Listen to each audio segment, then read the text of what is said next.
What's good guys, it's TSG, and in today's video, we're going to be talking about the potential of Illuvium as an esport and its visions for the space. Alright, before we even go any further, the first thing we need to answer is, for those who don't know, what is an esport? As we can see here, an esport is a term used to describe competitive video gaming.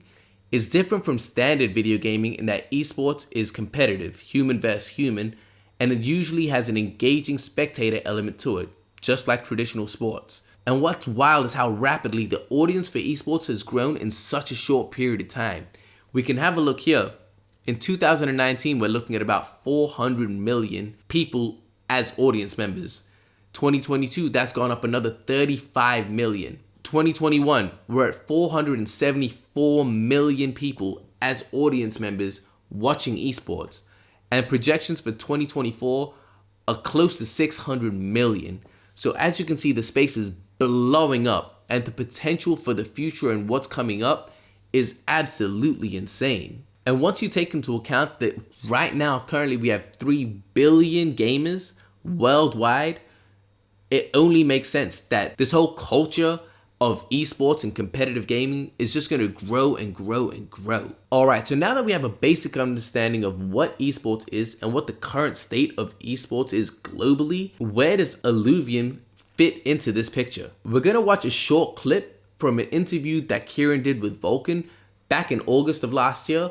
It is a bit old, but it gives us a clear vision where Kieran is putting esports in the plan for Illuvium. So let's have a look. We have portioned off 1 million ILV, which, you know, the current valuation of that is, I don't know, somewhere around 450 million. Yep. And so we have this ability to offer ridiculous, almost meme-like sort of prize money amounts, because, you know, as you'd know, the top level Twitch streamers, they know the games that offer that sort of prize money. And if all of a sudden this new player comes out and its first year is offering, you know, 25 million in prize money for its first tournament, it's not going to be the first, because we want to iron out all the kinks and all that kind of stuff. But, you know, within our first 12 months, if we're offering something like $25-30 million in prize money, think about the eyeballs that's going to put on our game. Just simply from a media standpoint, going like, okay, who the fuck is the Illuvium? Like, what is that? Like, no one's heard of it. Kind of like Booger in Fortnite when he won, I think it was like $3 million, and like it was media everywhere. Everyone's like going ballistic about a 16-year-old kid. How's the 16? Yeah. And so I want to tap into that. And obviously, you know, there's tons and tons and tons of different stuff that we can do for that in-game yield, but it's all about incentivizing people to play. All right, so I'm going to break down some of the things that he said. First off, those million tokens that he said that they put aside for the pool for these type of things, at the time he said it was worth around 440 million. As of today, right now, with its current price, that pool is now worth 560 million. At its peak, it was close to 2 billion. But let's not say that it's going to get there again. Let's just use current price, which is $560 million worth of prize pool money that they could be throwing around. The next thing is that he mentioned that what he's gunning for is about $25-30 million as a prize pool. What he mentioned was he was gunning for $25-30 million for a prize pool within the first year. And whether he knows this or not, I'm sure he does, but that actually puts him, if we have a look, that puts him in the top 3 to top 5 highest prize pools for esports ever, which is like he said, it's just going to get a lot of eyeballs on what is going on. Because right now, even if we are not hardcore esports gamers, if someone was to have a conversation with us and said, did you know that Dota holds 7 of the highest prize pools in esports out of the top 10? It wouldn't be hard to believe, just because we understand how long Dota's been around for. The idea that Dota holds 7 of those top spots is not absurd to us. But now if someone was to come up to one of us and says, there's a new game called Illuvium in its first year that is now in the top 3 highest prize pools of all time.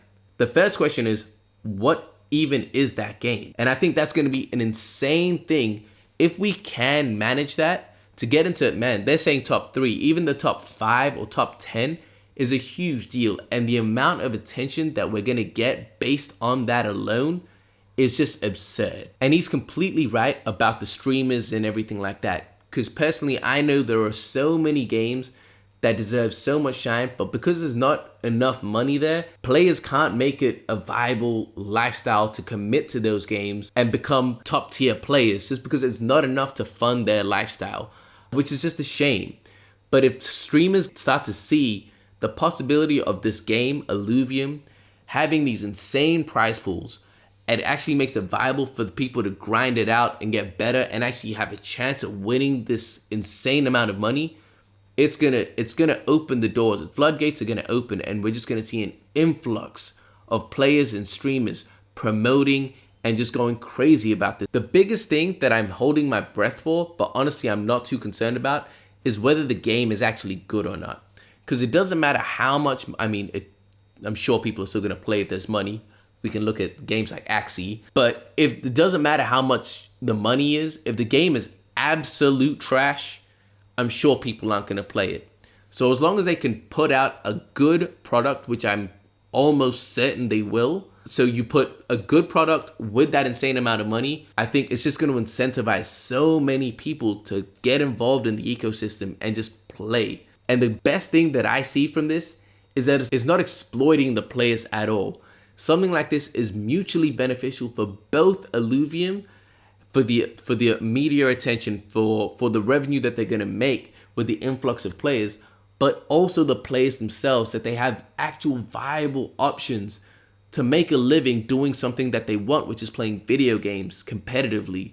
So I think in a situation like this, as long as they can work that and create a good game, plus work out how to do this with the money, which obviously they've already figured out with the million tokens, if both of those things can exist at the same time, I think we're on to a winner here, and it's just mutually beneficial for both parties, which is exactly what we want as gamers. So anyway, to wrap up, I personally am so excited for their vision for esports and what they've got planned out. I'm actually really excited to see how it grows, because they're not going to start off with a huge tournament.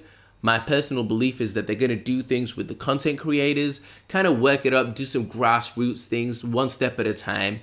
And I think it's just going to be a really great way to build a really good community, as I have seen in other video games, but just the capital wasn't there.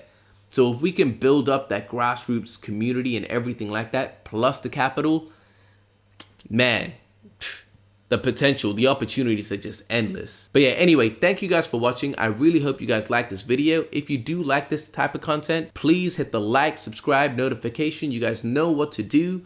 And I'll see you guys next time. Peace.